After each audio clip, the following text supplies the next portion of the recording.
Senado inihayag na fake news ang mga kumakalat na impormasyon na mababawasan ang sweldo ng mga seafarer. Si Mean Corvera sa report.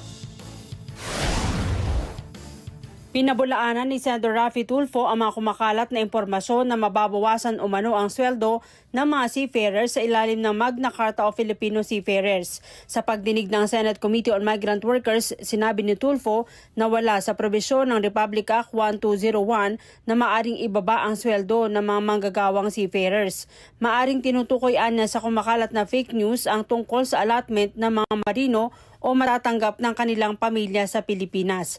Ipinaliwanag naman ng Department of Migrant Workers na batay sa implementing rules and regulations ng batas, nilinaw ang magiging buwan ng sweldo ng mga marino at hiwalay pa dito ang overtime pay.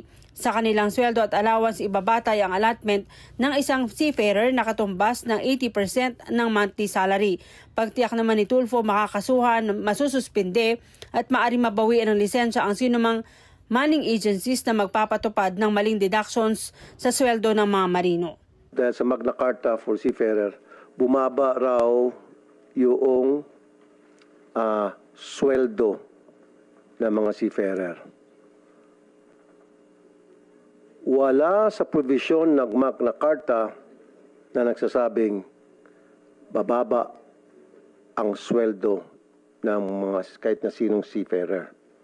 I don't know kung saan nila nakuha yung balita na kumakalat. Maybe what they're referring to is yung 80% of the seafarer's monthly basic salary plus yung fixed overtime. Mean Corvera para sa Mata ng Agila, matatag, matapang, matapat.